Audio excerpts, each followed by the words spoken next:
আমাদের সঙ্গে বিশেষ অতিথি আছেন। সকালের বাংলাদেশের আয়োজনে আমরা যেটা করি, আমরা গল্পের জন্য নানা রকম মানুষকে আমাদের আয়োজনে আমন্ত্রণ জানিয়ে থাকি। আজকে চমৎকার দুজন মানুষ আমরা পেয়েছি যারা একটি চমৎকার কাজের সাথে জড়িত। কাজটা কি সেটা আমরা শুনবো, তবে তার আগে একটু ছোট্ট করে বলে রাখতে চাই, লাস্ট কবে কে বই পড়েছেন, কি বই পড়েছেন আমাদেরকে একটু লিখে জানাবেন, অথবা কারোর জন্য বই কি উপহার দিয়েছেন, কবে উপহার দিয়েছেন একটু লিখে জানান আমাদেরকে। সামাজিক যোগাযোগ মাধ্যমে আমরা সরাসরি সম্প্রচারিত হচ্ছি। আর আজকে যাদের সঙ্গে গল্প করব, অবশ্যই বই নিয়েই গল্প করব। আমাদের সঙ্গে দুজন অতিথি আছেন, একদম যদি পরিচয় করে দিতে চাই, আমাদের সঙ্গে আছেন আবু সাঈদ, সাধারণ সম্পাদক বাংলাদেশ বুক অলিম্পিয়াড কমিটি। একই সাথে আছেন আয়েশা জাহান নূপুর, সমন্বয়ক বাংলাদেশ বুক অলিম্পিয়াড কমিটি। আমন্ত্রণ আপনাদের দুজনকেই। শুভ সকাল। শুভ সকাল। শুভ সকাল।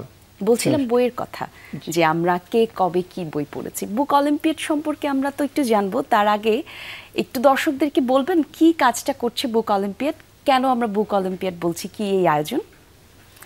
প্রথমত হচ্ছে বই নিয়ে যে কাজ বুক অলিম্পিয়াড, এটি একটি বই নিয়ে জাগরণ। সাধারণত প্রত্যেকটা প্রতিষ্ঠানে কিন্তু আমরা বই পড়াচ্ছি, পাঠ্যসূচিতে যে বই থাকছে সেই বই পড়াচ্ছি।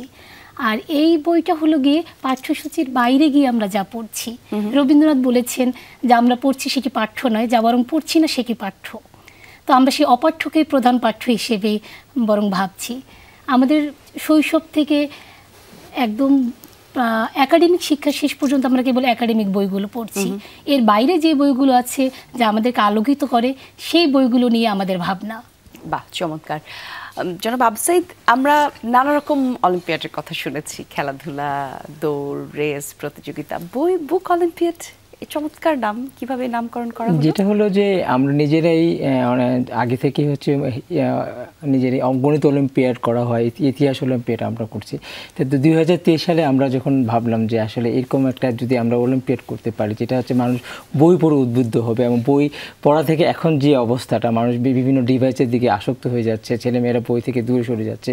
তো এইটাকে যদি আমরা প্রতিযোগিতার মূলক নিয়ে একটা আয়োজনের ভিতরে করতে পারি, তাহলে হয়তো ছেলে মেয়েদের ভিতরে পড়াশোনা মানে বই পড়ার প্রতি, যে অন্য ক্লাসিক যে বইগুলো আমাদের শিল্প সাহিত্য ইতিহাস ঐতিহ্যের, সেই বইগুলো পড়ার প্রতি তারা উদ্বুদ্ধ হবে। তো এই চিন্তাটা ছিল 2023-এ আমরা একটা চিন্তা করলাম। তারপর 24-এ আমরা আসলে শুরু করতে চাইছিলাম, অনলাইনে আমরা কিছুটা কাজ করছি। তো 19শে জুলাই আমরা প্রথম বুক অলিম্পিয়াডটা আমরা অনুষ্ঠিত করি। তো এই ভাবনাটা হচ্ছে যে ছেলে মেয়েদের ভিতরে বিশেষ করে উদ্বুদ্ধকরণ, জাগরণকরণ বই পড়ার প্রতি, এটাই হচ্ছে মূল উদ্দেশ্য আর কি। তো আমি একটু আয়েশা জাহান নূপুর আপনার কাছে আসতে চাই। প্রথমবারের মতো এমন দারুণ একটি আয়োজন হয়েছে, সেখানে নারীদের সম্পৃক্ততা নিয়ে আমি ভুল না করে থাকলে আপনি কাজ করেছেন। তাদের সাড়া কেমন পেয়েছেন? বিশেষ করে আমাদের দেশে যে নারীদের অগ্রগণী ভূমিকা, শিক্ষাক্ষেত্রেও আমরা সেটি লক্ষ্য করছি, অনেকাংশে কিন্তু পুরুষদের ছাড়িয়ে যাচ্ছে দিন দিন। ভালো রেজাল্টের ক্ষেত্রেই বলুন আর যে কোনো কিছুতে অংশগ্রহণের ক্ষেত্রেই বলুন। ঠিক এই জায়গায় দাঁড়িয়ে এই বুক অলিম্পিয়াডে কেমন সাড়া পেয়েছেন নারীদের থেকে? যেহেতু একটি দেশের অর্ধেক জনগোষ্ঠী যদি আমরা বলি, তাহলে উল্লেখযোগ্য অংশ নারী। আর আমাদের ভাবনাটা ছিল, যখন আমরা বই অলিম্পিয়াড নিয়ে কাজ করি তখন তো নারী পুরুষ একত্রে কাজ করছি, কিন্তু আমরা যদি না কেবল নারীদের নিয়ে একটু ভাবি, তাহলে এই ভাবনাটা কতটা আকাশ পাবে। এই ভাবনা থেকে আমরা সকলে মিলে ভাবলাম, আমরা যদি নারীদের নিয়ে কেবল একটি বই অলিম্পিয়াড করি তাহলে কেমন হয়। আশ্চর্যজনকভাবে সত্য, ইটস বিয়ন্ড আওয়ার ইমাজিনেশনস। আমরা যেই প্রথম প্রতিষ্ঠানে গেলাম, Hazaribagh girls school and college, সেখানকার শিক্ষার্থীরা প্রোগ্রাম শেষে আমাদেরকে বলেছে আবার কবে বা এরপরে কোন বিদ্যালয় হবে গার্লস, যেখানে আমাদের মতো শুধু নারীরা থাকবে। মানে অনেক ঘটনা ঘটার পরে যখন আমরা ভালো একটি ফিডব্যাক পেতে যাই, তখন আমাদের নিঃসন্দেহে ভালো লাগে। তো নারীরা তো আসলে বহুমুখী, বহু পরিস্থিতির শিকার থাকে, অনেক কারণে, অনেক বাধার কারণে তারা এগিয়েও আসতে পারে না। কিন্তু আমাদের নারীরা সাহসী, তারা যেমন মেধার পরিচয় রাখে সর্বত্র, তো বই পড়াটাকেও তারা আসলে উৎসবের পর্যায়ে নিয়ে গিয়েছে। বাহ, ঠিক সেই জায়গায় আবু সাঈদের কাছে একটু জানতে চাচ্ছি যে এমন আয়োজনে যে নারীদের জন্য আলাদা একটি অংশগ্রহণমূলক আয়োজন করা হয়েছে, ঠিক সে জায়গায় পুরুষদের মনোভাবটা কেমন? আর সেক্ষেত্রে যে আয়োজনটাই যেখানে বুক অলিম্পিয়াড নিয়ে বই মানুষের মন উদার করে, বড় করে, জ্ঞানের পরিধি বাড়ায়, ঠিক সে জায়গায় পুরুষরা এটি কিভাবে দেখছেন আমাদের তরুণরা স্কুল কলেজের? আমাদের বুক অলিম্পিয়াডের স্লোগান হচ্ছে বই পড়ি স্বপ্ন আঁকি।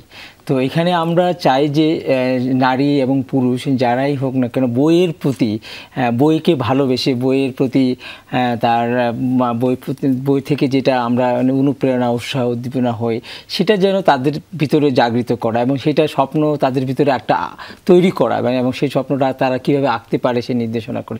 এক্ষেত্রে পুরুষ বা নারী যেটাই আমরা বলি না, পুরুষদের জন্য যেটা হয় যে মানে ছেলেদের জন্য বিশেষ করে শিক্ষার্থীরা যেটা অংশগ্রহণ করে সেখানে তারা তো খুবই উদ্বুদ্ধ থাকে। কারণ এখন যে জায়গাটা বেশি দেখা যায়, সংকট যে বেশিটা দেখা যায়, যেটা হলো যে আমাদের বই পড়া থেকে অনেকটা দূরে আছে, কিন্তু পিডিএফ বা ই বুক পড়ে আর মানুষের যেটা আগ্রহ থাকে, আবার বই যে সরাসরি পড়বে সেটারও কিন্তু অন্যরকম একটা তার ভিতরে অনুভূতি তৈরি হয়। তা আমরা চেষ্টা করতেছি যে ছেলে মেয়েদের, বিশেষ করে স্কুল কলেজ এই ছেলেমেয়েরা যারা শুরু থেকে তাদের বইয়ে নিয়ে চিন্তা এবং তাদের চিন্তাটার ভিতরে যেন তৈরি হয়ে যে অভ্যাস গড়ে উঠতে পারে, যে অভ্যাসটা হয়তো মোবাইলে দেখে আমরা হয়তো অভ্যস্ত হয়ে যাই, সেই জায়গাটা থেকে ফিরে আসার চেষ্টা করা।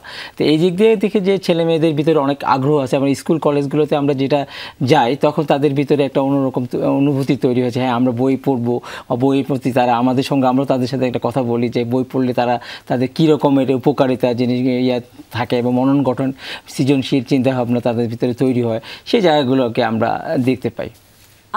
আবু সাইদ, এই যে আপনারা যেই আয়োজনটার উদ্যোগ নিলেন, বিভিন্ন স্কুল কলেজে আপনারা গিয়েছেন, সেই জায়গা থেকে যখনই শিশুদের সঙ্গে কথা বলেছেন, আপনারা একদম ছোট থেকে কোন বয়স থেকে শুরু করেছেন? সেই এটা হচ্ছে ক্লাস 3 থেকে শুরু, ক্লাস 3 থেকে শুরু আর 12 পর্যন্ত স্কুলগুলোতে আপনারা এই আয়োজন করেছেন। সেই ক্ষেত্রে স্কুলের লাইব্রেরিগুলোর কি অবস্থা একটু জানবো আপনার কাছ থেকে, জানবো কি পরিমাণ বাচ্চারা বই নিয়ে সেটা পড়ছে, কারণ সবার তো আসলে একটা ডায়েরি থাকে, নোট থাকে, আমরা সেগুলো জানতে পারি। ওই খোঁজ খবরগুলো পেয়েছেন কিনা, একই সাথে কি পরিমাণ বই কেনা হচ্ছে সেই তথ্য একটু জানতে চাবো আপনার কাছে, তবে একটা ছোট্ট বিরতির পর।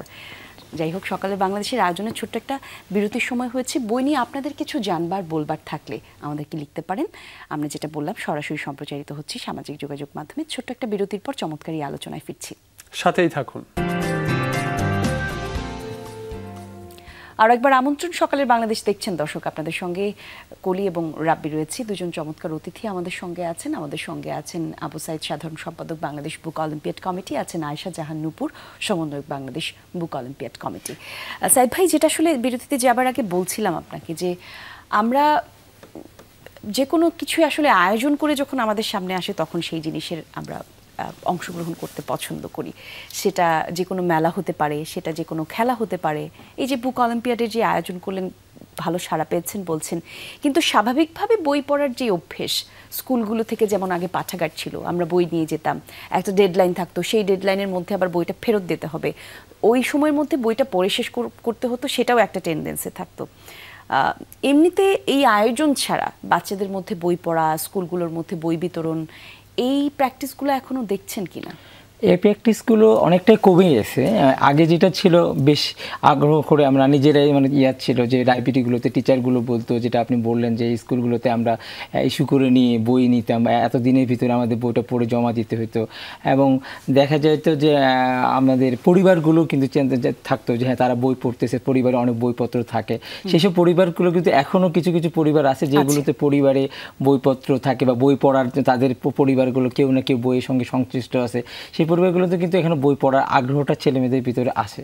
কিছু কিছু জায়গা যেমন বেশি করে যে জায়গাটা, যেমন আমরা লাইব্রেরি যে ইয়েটা ছিল, সেই এখন যেমন আমরা আমাদের যে অঞ্চলে যে গ্রামে দেখা যেত যে প্রত্যেকটা এই শহরগুলোতে বা উপজেলাগুলোতে লাইব্রেরিগুলো থাকতো, সেই লাইব্রেরিগুলো এখন সেরকমভাবে সক্রিয় নাই।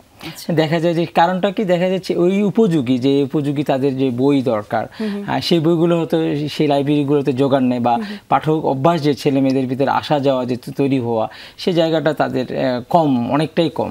তো এই জন্য আমাদের যে চিন্তা যে হ্যাঁ লাইব্রেরিগুলোকে একটু সংস্করণ করা, লাইব্রেরিগুলোকে সময় উপযোগী যে বই দেওয়া, সেই বইগুলো রাখা, তাহলে হয়তো ছেলেমেয়েরা ওখানে যা পড়বে তাদের যে শিশুদের জন্য শিশুদের বই রাখা, আবার যারা কিশোর বয়সী তাদের জন্য কিশোররা যে আমাদের সব বই আগ্রহ রাখে লাইব্রেরিগুলোতে সেই অনেক বছর আগের যে বইগুলো সেইগুলো হয়তো পড়ে আছে, আর এইগুলো হয়তো এখনকার ছেলে মেয়েগুলো সেটার প্রতি আগ্রহ তৈরি হচ্ছে না, ফলে তারা ওই লাইব্রেরির সঙ্গে সংযোগ স্থাপন করতে পারতেছে না। আশাপা, আপনি তো একজন স্কুলের শিক্ষিকা, আপনি বাচ্চাদের সাথে সরাসরি সম্পৃক্ত, আপনি বাচ্চাদেরকে প্রতিদিন দেখেন। বাচ্চারা বই পড়ার ক্ষেত্রে স্কুলে, মানে স্কুলের পাঠ্য বইয়ের বাইরে শিক্ষক বা পরিবার থেকে বাচ্চাদেরকে বই পড়ার ক্ষেত্রে আগ্রহী করা হয় কিনা, বা স্কুলগুলাই বা কোনো রকম সেরকম আয়োজন নেয় কিনা, বা পাঠ্যপুস্তকের পড়াই এত বেশি তার বাইরে বাচ্চাদেরকে পড়বার সুযোগ বা সময় আমরা দেই কিনা, আমাদের কারিকুলাম সিস্টেমে সেটা আছে কিনা? আমি যদি দেশের সেরা প্রতিষ্ঠানগুলোর কথা বলি, সেক্ষেত্রে এদের যে সিলেবাস ডিজাইন, এর মধ্যে তো আপনি আমি ঢুকতে পারবো না, বাইরের বই তো অনেক দূরের কথা। যেহেতু আমি পেশায় শিক্ষক, তো আমার কলিগ বা বন্ধু বান্ধব তারাও শিক্ষক, তাদের সাথে আমি যখন কথা বলি তখন আমি জানতে চাই যে তোমাদের প্রতিষ্ঠানের লাইব্রেরির অবস্থা কী। তখন দেখা গেল হয় লাইব্রেরি আছে কিন্তু লাইব্রেরিয়ান নেই, কিংবা বই আছে শ্রেণী উপযোগী বই নেই। আমি এখন একজন ক্লাস 3 শিশুকে মার্কেজের বই দিতে পারবো না। একদম অধিকাংশ লাইব্রেরিতে প্রচুর বই, মানে আমি যদি সেরা স্কুলগুলোর কথা বলি, কিন্তু সেই বইগুলো শিক্ষার্থীদের পাঠের উপযোগী নয়, তাহলে সেই লাইব্রেরিটার অর্থটা কি? আবার আমি একজন শিক্ষক হিসেবে সেই বইগুলো আসলে আমার বিষয়ের সাথেও কন্ট্রাডিক্ট করছে।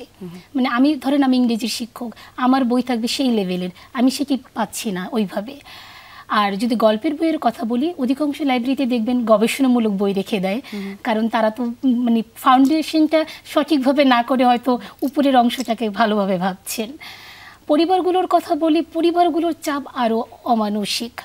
তারা হচ্ছে প্রথম দ্বিতীয় এই হওয়া নিয়ে তাদের সন্তানকে প্রেশারাইজ করে। একটি বই যে শিশুর মনোজগতিকে কি বিপ্লব ঘটায় সেই দিকে যায় না।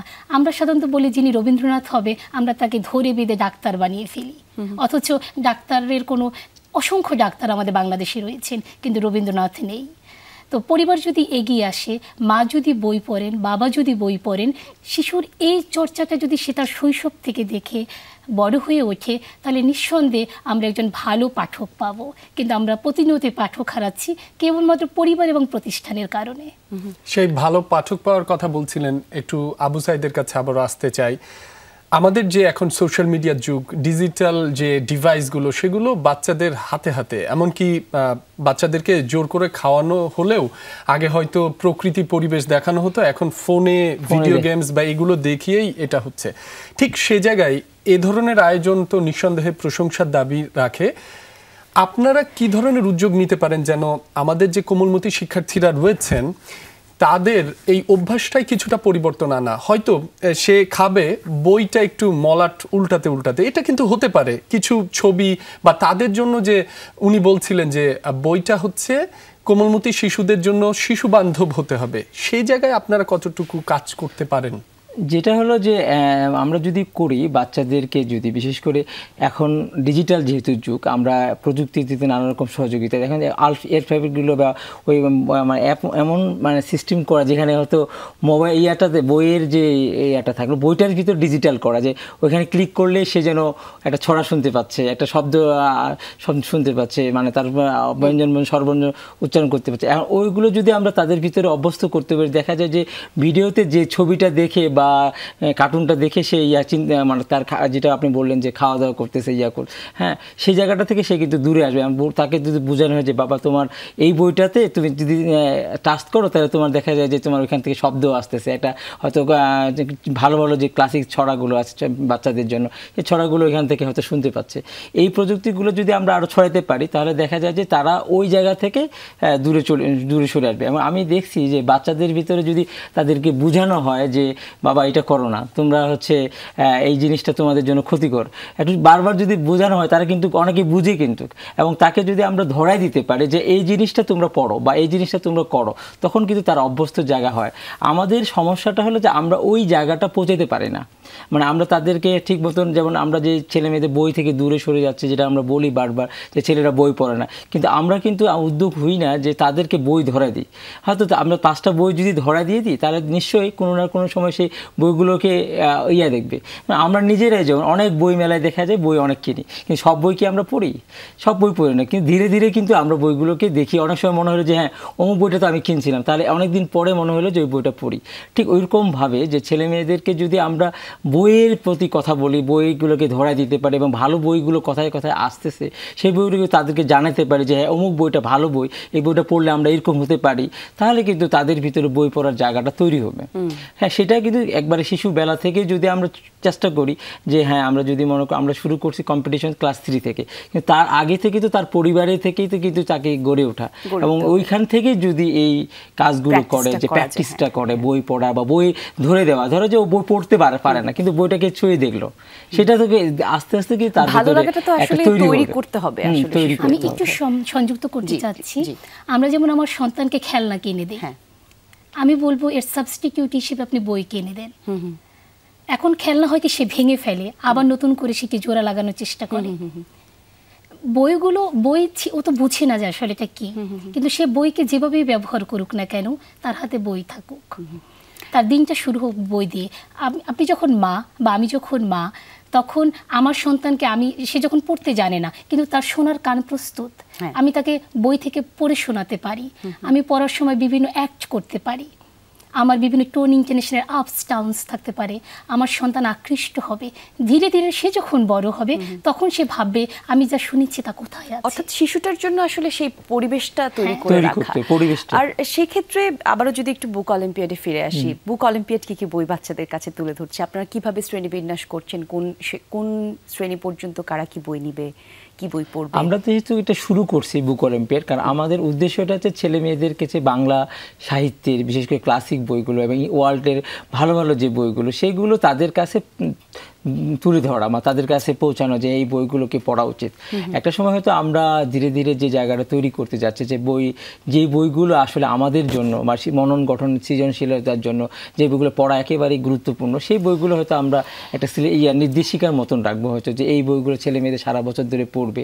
এবং আমরা স্কুল কলেজ এগুলোর সঙ্গে যোগাযোগ করতেছি, যাদের ভিতরে একটা থাকবে যে তারা ছেলে মেয়েদেরকে কি কি বই পড়াচ্ছেন। এটা হয়তো আমাদের বুক অলিম্পিয়াড থেকে উদ্যোগ আমরা নিচ্ছি, এবং অনেক স্কুলগুলোর সাথে কথা বলছে যে আপনারা কি কি বই পড়ান এবং লাইব্রেরিগুলোতে আপনাদের কি কি বই যুক্ত আছে। এখন আপা যেটা বললেন যে হ্যাঁ গবেষণা টাইপের বই, ওদের উপযোগিতা আর গবেষণা টাইপের বই থাকলে তো আর চলবে না। এবং এই স্কুলগুলোতে আমরাও স্কুলগুলোর সাথে বলছি, আমরা নিজেরাও বই তাদেরকে উপহার দিচ্ছি যে হ্যাঁ এই বইগুলো মানে পড়লে তাদের জন্য ভালো হবে, আগ্রহ তৈরি হবে। আমাদের বুক অলিম্পিয়াড মূল উদ্দেশ্যটাই হচ্ছে কিন্তু তাদের ভিতরে একটা উদ্বুদ্ধ করা, আগ্রহ তৈরি করা। একই সাথে এই যে যখন বই আপনারা বাচ্চাদেরকে নিয়ে যাচ্ছেন, দিচ্ছেন, বাংলাদেশে কতগুলি বিশ্ববিদ্যালয় অথবা স্কুল থেকে নিয়ে আপনাদের কাজ করার পরিকল্পনা আছে, ভেবেছেন কিনা? না, প্রথমত এটা তো আমাদের 2টো প্রস্তুতি পর্ব হয়ে গিয়েছে। আমরা ঢাকার মধ্যে আরো 6-7টা প্রস্তুতি পর্ব করব। এরপরে আমরা আঞ্চলিক পর্যায়ে চলে যাব। 64টা জেলা কানেক্ট হবে। 64টা জেলাকে আমরা 10টি অঞ্চলে নিয়ে নিব। তারপরে সেখান থেকে যারা বিজয়ী হবে তারা জাতীয় পর্যায়ে জন্য মনোনীত হবে। আর আপনাদের কম্পিটিশনটা, মূলত কম্পিটিশনের প্রক্রিয়াটা যদি একদম ছোট করে একটু বলতেন। আমি প্রথমে বলি, এটাকে শুধু আমরা প্রতিযোগিতা বলবো না, এটি উৎসব মুখর প্রতিযোগিতা, যেহেতু বই আনন্দ দেয়। তো এটাকে যদি আমি সংক্ষেপে বলি, আমাদের প্রশ্ন থাকে। এখন আপনি বলবেন আপনি প্রশ্নের প্যারামিটার কিভাবে করলেন। আমি 3 থেকে দ্বাদশ শ্রেণী পর্যন্ত যখন শিক্ষার্থীকে বেছে নিব, আমি তার বয়স, তার মেধা, তার যোগ্যতা অনুযায়ী প্রশ্ন করব।